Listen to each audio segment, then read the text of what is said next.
Hello, I'm Aaron Rutkoff, the editor of Bloomberg Green. I'm excited to be speaking today with Dr. Michael Mann, Distinguished Professor of Atmospheric Sciences at Penn State University, a member of the National Academy of Sciences, and the author of several books, most recently The New Climate War, The Fight to Take Back Our Planet. He's exactly the sort of scientific expert that members of Congress turn to again and again when weighing action on global warming. You can submit your questions for Dr. Mann, and thank you so much for joining us today. Thank you, Aaron. It's great to be with you. We last spoke 7 months ago. It was Bloomberg Green's first big virtual summit. It was September. It was the thick of the U.S. presidential race. And our conversation focused a lot on the tremendous stakes for climate change that election presented.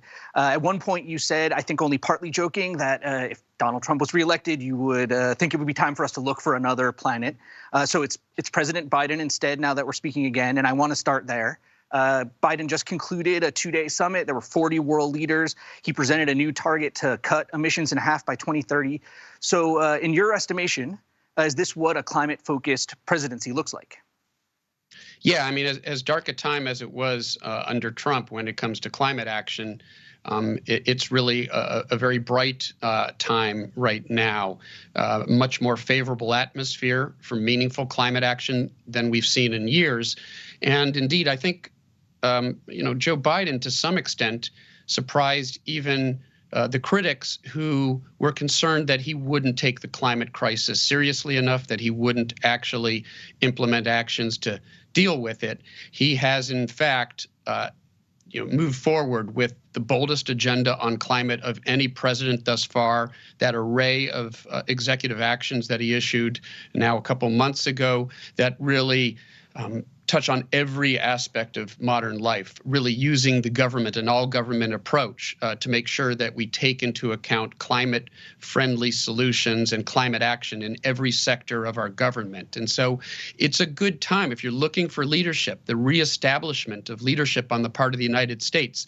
It's there with the Biden administration, and that's changing the entire global conversation. It's actually bringing some intransigent actors to the table, forcing folks like Scott Morrison of Australia to at least talk a better game on climate. We'll see if he walks the walk. Now, I was wondering from your perspective what it's like to see not just the president of the United States, but sort of world leaders in greater alignment. It must be almost like a different world from the one where you present your famous hockey stick graph showing temperature rise, going back 1,000 years and with human action in the 20th century, and seeing it kind of shrugged off by political leaders in the late 90s and early 2000s. So can you kind of talk about that? Like, what is it like to see things changing so dramatically today? Yeah, I mean, it is. It's a dramatic sort of change in the landscape. And in essence, it's the end of what I would call the old climate war, which was the effort by fossil fuel interests and those promoting their agenda, conservative politicians, fossil fuel industry groups, the effort to discredit the science of climate change, to deny that climate change is happening, to attack the science, to attack the scientists. And I found myself at the center of those attacks more than 2 decades ago when we published the now iconic hockey stick curve. But today, the impacts of climate change are no longer subtle. People can see it playing out in real time on their television screens, in their newspaper headlines, in their social media feeds. And that means that the forces of inaction, what I call the inactivists in my new book, well, they haven't given up, but they've certainly shifted their tactics away from denialism to this array of arguably more insidious tactics that are aimed at slowing the transition away from fossil fuels towards renewable energy based on deflection, diversion, division, and even doom mongering. If they can convince us it's too late to do anything about the problem, it potentially leads us down the same path of inaction as denial. So we have to recognize these tactics, and I lay them out in the book, because they are now really the only obstacles in our way when it comes to really addressing the climate crisis meaningfully. So let's stay there with this idea of the difference between deniers and delayers. Now that, last time we spoke, you identified what you saw as the threat of a continuation of Donald Trump's presidency. Now that Trump has left the stage and we're seeing more alignment by world leaders, who do you look at as the biggest climate threat right now on the world stage, whether that's like a world leader or some other force that's kind of holding things back? Yeah, well, I've referred to them as the coalition of the unwilling. And there's still a small number of petrostates that have acted essentially as a bloc against climate action. Russia is one of them. Now, Putin talked a pretty good game yesterday.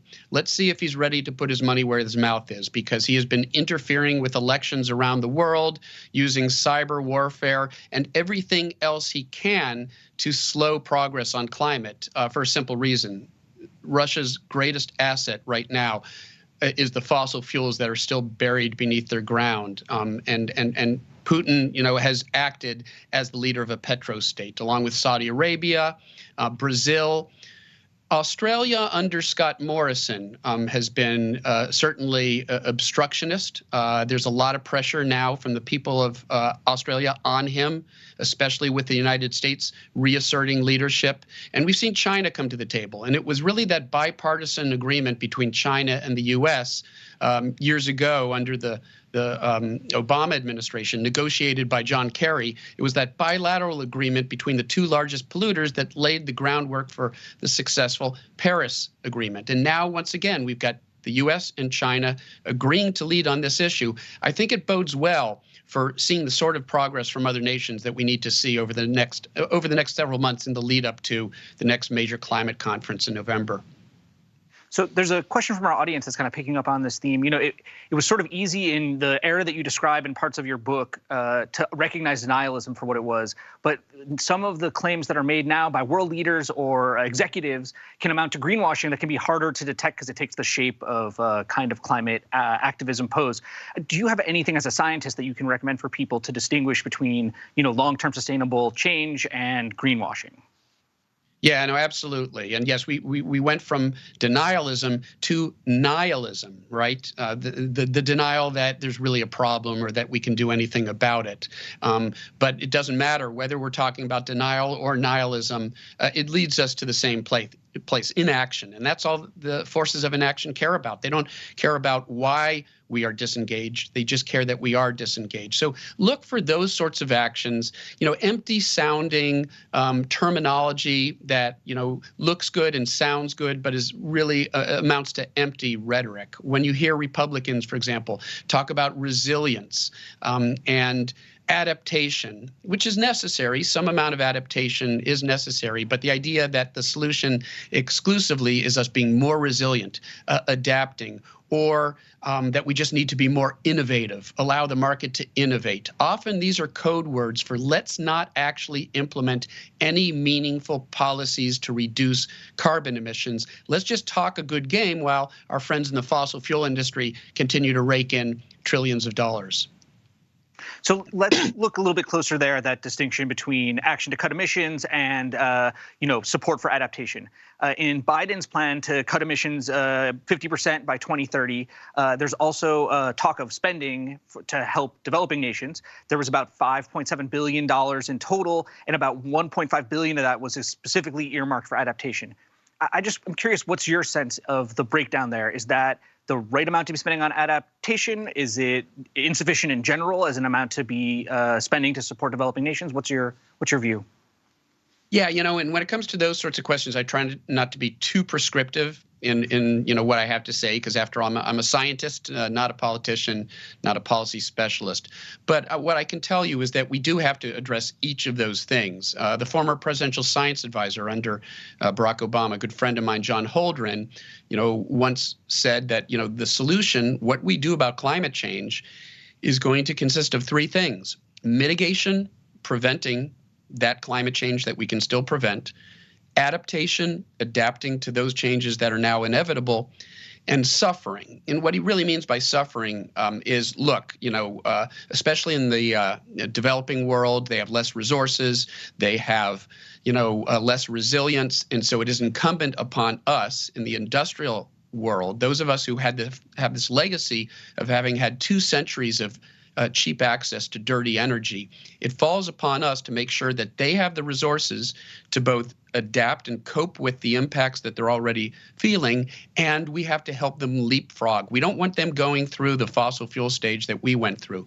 We want to provide them with infrastructure and technology that help them leapfrog past that to a clean energy economy. It's doable. It's a win-win for all of us.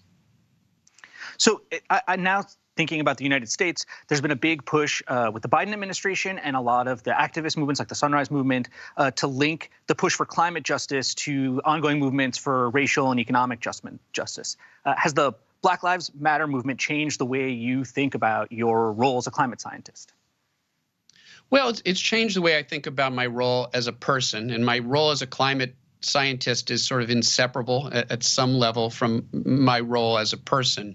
As a person who has observed that of justice, who's been troubled by issues of racial division and injustice, and was horrified by that unprecedented outburst of vestigial racism that we saw play out in the storming of our Capitol back in early January. And it really brought to the fore issues that had been simmering for some time, fundamental issues of cultural and racial justice. And look, that is inseparable from issues of climate justice. Those who had the least role in creating this problem, that is, those with the least wealth, those in the developing world, future generations who had no part in our history of fossil fuel extraction, they're going to bear the brunt of this impact. And that makes it fundamentally an issue of ethics, of our ethical obligation to help out those who have the least resources,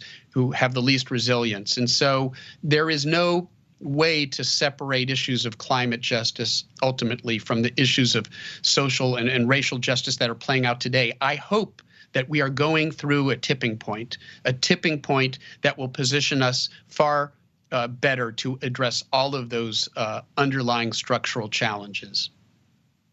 So a question from the audience has come in that wanting to ask you about your general level of hopefulness that we'll be able to mitigate the effects of climate change. I want to ask you specifically, when we look at the goals that the world leaders put forward at an event like we saw last week, one of the ways we take the measure is to try to gauge whether it'll be enough to prevent 1.5 degrees of warming. That's one of the thresholds in the Paris Accords. So looking today at the change we've seen over the last several months, are you more optimistic that we'll be able to stop things before 1.5 degrees?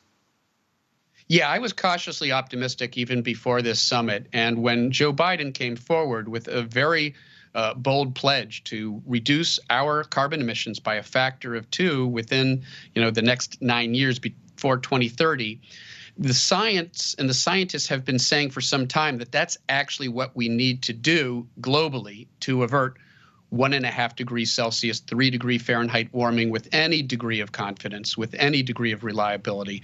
We really do have to bring those emissions down by a factor of 2 globally to have a good chance of doing that. And if we exceed that amount of warming, we will see some of the worst impacts of climate change play out. But make no mistake, dangerous climate change has already arrived.